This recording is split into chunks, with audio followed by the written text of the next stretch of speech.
Hey, welcome in the Big Ten Huddle. Me, Jair, with Zach. Once again, we are talking through five players in the Ohio State Michigan matchup that are going to be key for both teams to get this one, to pull this one out. I have five, Zach has five. We're going to get right into it as Zach, you can go first in this one. I will let you go first. Are these just five guys, or did you rank these like 5 to 1 most important? I think I didn't intentionally go like my five best, but I could go that way if you want me to. And I think they probably line up Okay. in that fashion. So Okay, I'll let's go start that way. from my fifth to one. Obviously, I do not have quarterbacks. I did not think about Ohio State's wide receivers because I felt like they were kind of obvious, but um, I went I went with some maybe some unknowns or some other guys that I think will make the biggest impact in this game. Yeah, I think quarterbacks are such a given that I didn't put either quarterback on mine either. I think, you could put Bryce Underwood and Julian Sayin 1 and 2 in whatever order you want. But to try and make it something where it's not just a quarterback discussion, try to give it some more variety, different players and stuff like that. So, Zach, go ahead and give us your number five.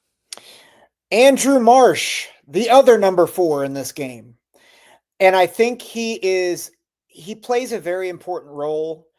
If you watch the Ohio State Rutgers broadcast, Joel Klatt could not stop talking about how you can try to attack Ohio State on the perimeter. And I think if Andrew Marsh can get loose deep, it can loosen up the defense for Michigan to continue to do what they want to do, which is pound the rock.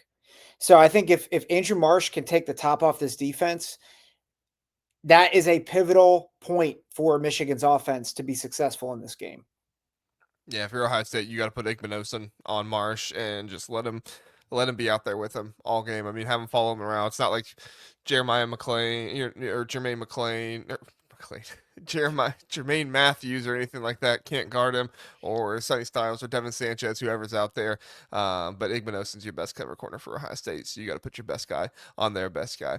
My number five, I have Arvel Reese for Ohio State linebacker. Obviously, he is a tremendous player at getting after the quarterback. He's tremendous in spying Underwood, and I think one of the biggest things that Underwood can do in this game to try and limit or not limit to try and attack Ohio State's defense is for him to be multiple and how he can attack the Ohio State defense. And I think Arvel Reese is your cheat code to make sure that doesn't happen. I was just talking on Sam's show about this. Arvel Reese, not only does he have the athleticism to stick with somebody like Bryce Underwood, but he has the know-how and he has the ability to trigger at such great times and knows exactly when to do that, when to get after the quarterback. We saw it against Damon Williams. We saw it against Parker Navarro. Like Ohio State has seen scrambling quarterbacks, and really the only one that got a little bit of success on Ohio State was Arch Manning. Nobody else has really had all that much success, and unfortunately for Texas, they didn't really find the success until later on. So Arvel Reese is going to be huge, and we'll see if he can completely stop Bryce Underwood's legs. Good pick. For number 4, I'm going with the other Ohio State linebacker, Sonny Styles. Last year, he led the team with the most missed tackles. This year, he has 0 missed tackles. That's On the pretty good entire improvement. season? Yeah, on the entire season. Wow. That's going to be huge because if you look at Michigan's run game, and this Doug and Bill, our guys over there, they pointed this out on their show as well. You look at Michigan's run game, Jordan Marshall, and of course Justice Haynes, who's not playing in this game. There's a lot of 1 yard runs, 2 yard runs, and then 30+ yard runs. I think they have 19 on the season. Sonny Styles, and I think to a lesser extent Caleb Downs, they have got to be sound in their tackling, and they have to get these running backs on the ground. Can't let Marshall make them miss. Yeah, Great point. Great point. I think that Sonny Styles is going to be a huge piece for them right there next to Arvel Reese, but in the run game, like you mentioned, a lot more. So, number 4 for me, Jordan Marshall. Jordan Marshall is going to play in this game, Michigan says. I do think Bryce Cousins is somebody that is going to be impactful here as well, but if Michigan's going to win this game, they have to go and have a really good running attack out there. And Jordan Marshall, maybe he's not the breakaway kind of guy that Justice Haynes is. I mean, he can break away. We've seen it this season. But I think against a more athletic, faster defense like Ohio State, they are going to prevent some of those breakaways. But he is the type of guy that I do anticipate they're going to have in there in third down and short, those type of situations. And he's going to have to be able to find the hole, find the crease, get that extra push that's going to be able to keep the drive alive for Michigan. And I think if Michigan wins this game, that's going to be a piece of this game that gives Ohio State fits. Ohio State has them in 3rd and 2. They can't stop him because Jordan Marshall got 3 yards. Ohio State has them in 3rd and 4. They still hand it off to Jordan Marshall, and he bursts up there. He gets 8-9 yards or something like that. Like I could just see this being something for Ohio State that's just kind of demoralizing for the defense if Michigan is able to continually get third down, third down, third down. And Bryce Cousins will help with that too. But I think Jordan Marshall is kind of be more of that guy for you in this one. Yep. They want to control the clock, and you got to Mm-hmm. have a not necessarily a dominant running game, but a steady running game to do that. So, And the only reason I don't have Marshall higher is because I do see a path here where Ohio State gets up by 2, maybe even 3 scores at some point. And if that happens, that almost completely neutralizes Jordan Marshall. If I saw a path where Michigan was going to hold Ohio State's offense for sure, and there's no way they get that high, then I would probably have Marshall higher. But I do think that Michigan's defense, in order to set up Marshall, is going to have some playmakers to hold Ohio State's offense. Sorry, Zach, go ahead. yeah. So my number 3 player, we're going to talk about kickers here. Dominic Zvada, who was phenomenal a year ago and has been schizophrenic this year. And I somewhat tongue in cheek, but there is a reality here. Every point that Michigan scores will put pressure on Ohio State. If Zavada's unreliable, that is a huge advantage, Buckeyes. But if Zvada can get back to his 2024 self, that's a huge weapon, especially combined with the running game that we were just talking about. Because even 3, like if they can have possessions that are not empty and just even get 3, it puts a little bit more pressure on Ohio State, puts a little bit more pressure on that sideline. And so you need your kicker, especially if you're Michigan.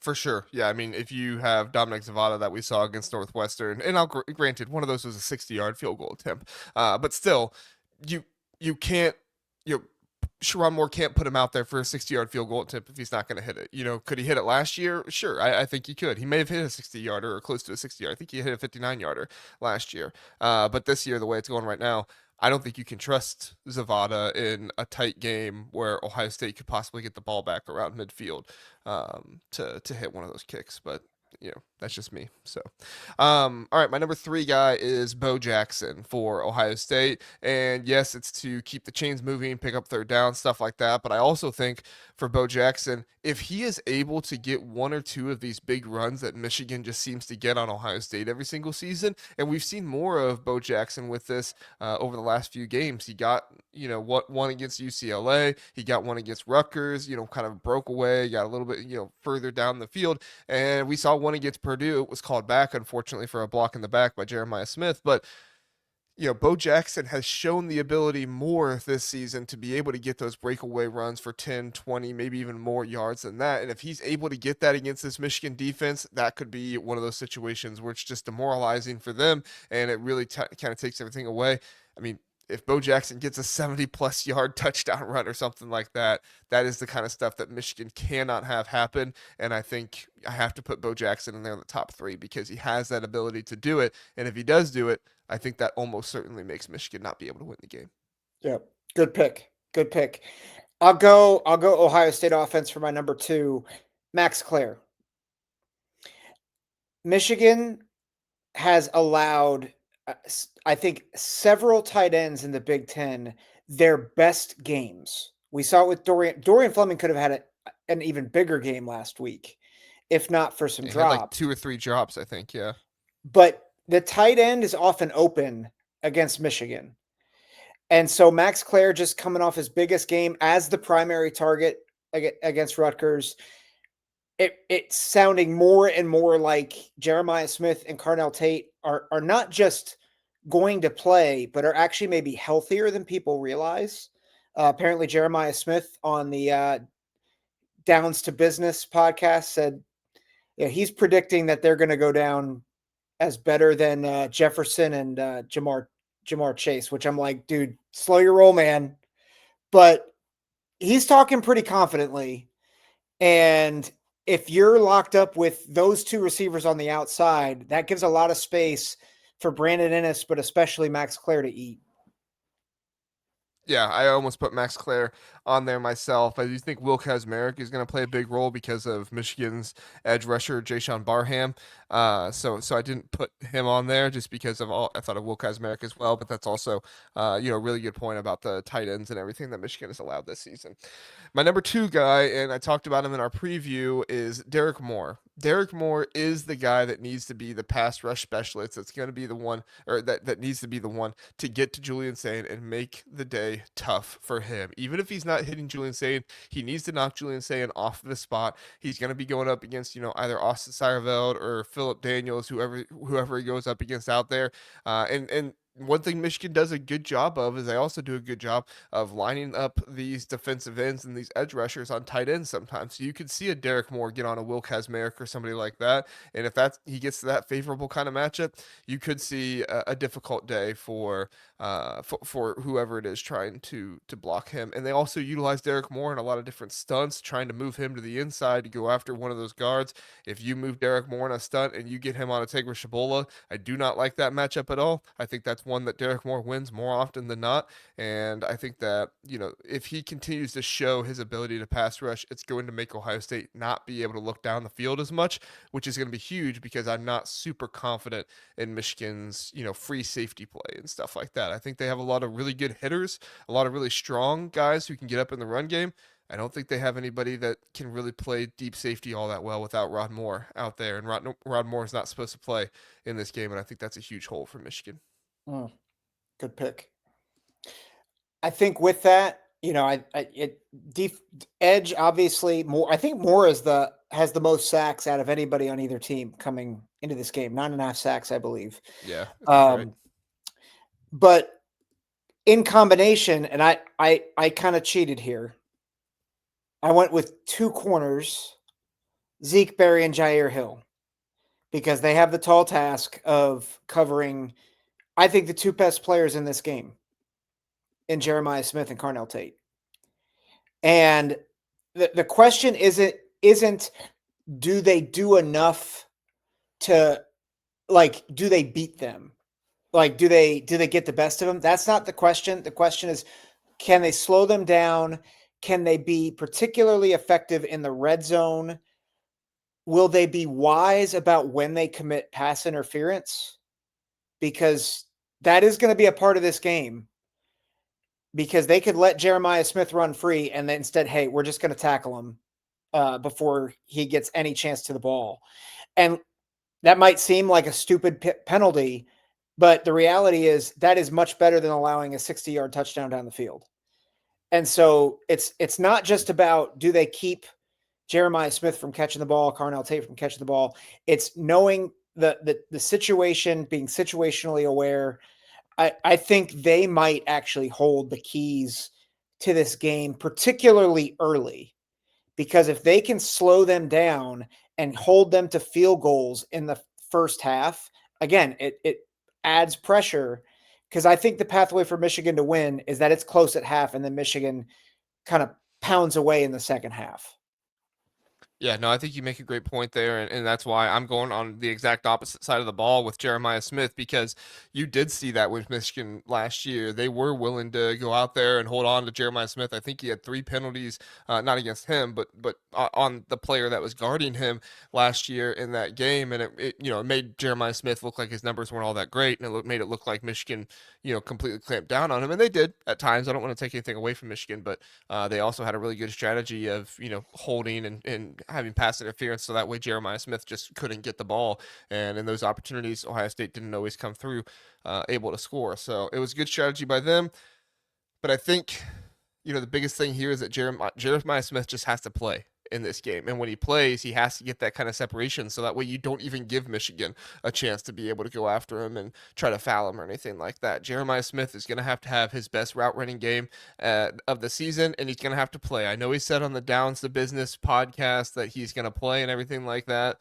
But I've heard some stuff that Jeremiah Smith's, he's a little bit more questionable than Carnell Tate is going into this one. So number one, Jeremiah Smith has to play, and number two, he has to be healthy enough to actually be able to get separation, not just rely on himself to be able to go up and get the ball. I think he does play.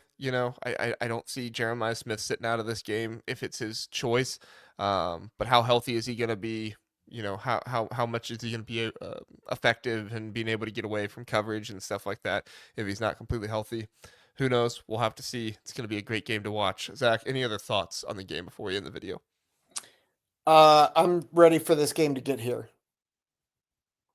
Me too, man. Me too. Gonna be a great game. Gonna really look forward to it on at noon on Saturday. I am missing birthday party for this, but that's just what it's like to be somebody who watches Ohio State, Michigan. Who schedules a birthday party on the game? People who don't pay attention to football. Listen, they don't exist. No, they do. I'm sorry. That's a very unhelpful take. No, I love the passion. I love the enthusiasm, Zach. We'll get out of here on that note. Thank you everybody for watching. We appreciate it. We'll also have a video out about the weather. Going to talk through that a little bit more, and then we have more videos coming out here on Thanksgiving as well. Going to talk Lincoln Riley, Dylan Raiola news came out yesterday, so we're going to talk about that. Other good videos coming out. We got you covered here on Thanksgiving if you want any content to listen to or watch while you're driving or anything like that. So appreciate you being here. Thank you. We'll see you next time. Have a good one.